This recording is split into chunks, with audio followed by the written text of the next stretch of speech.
यूनान work visa के हवाले से कुछ लेटेस्ट अपडेट है। बहुत से उम्मीदवार जो यूनान एम्बेसी इस्लामाबाद अपॉइंटमेंट वाले दिन जाते हैं, उनकी फ़ाइल, उनका जो वर्क परमिट, उनकी जो मेडिकल को वसूल किया जाता है,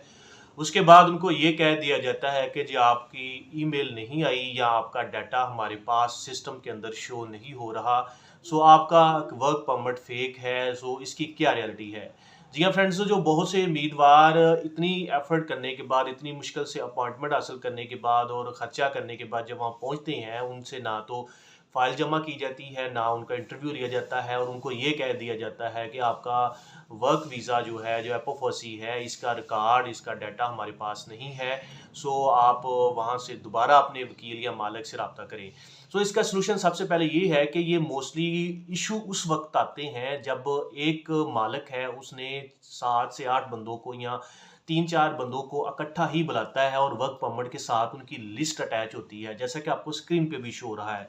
उनमें से कुछ लोगों का डाटा शो हो रहा होता है और कुछ का नहीं शो हो रहा होता है। अगर किसी पर्सन का सिंगल वर्क परमिट आया है, मतलब एक मालिक है, उसने एक पर्सन को सिंगल बुलाया है, ना कि 3-4 बंदों को इकट्ठा बुलाया है, उनका ऐसा इशू नहीं है। सो इसका हल ये है कि आप जो मालिक है या जो वकील है जिसके थ्रू वहाँ से आपने वर्क परमिट लिया है, उससे कहें कि उस वर्क परमिट की जो दोबारा वहाँ पे जो ऑथराइज ऑफिस है वहाँ पे जाके एम्बेसी को ईमेल कराएं।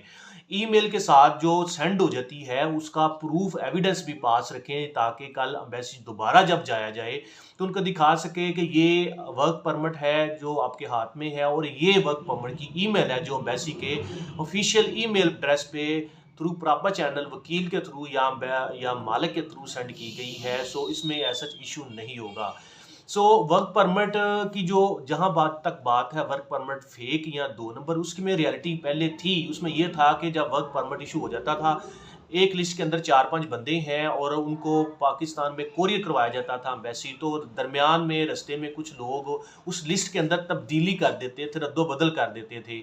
ताकि अगर किसी बंदे का नाम उसके अंदर ऐड है, उसको ख़त्म करके दूसरे का बंदे का नाम शामिल कर देते थे। लेकिन इस सिलसिले को एम्बेसी ने अब बहुत अच्छी तरह ख़त्म किया है। अब वो वर्क परमिट कोरियर के थ्रू या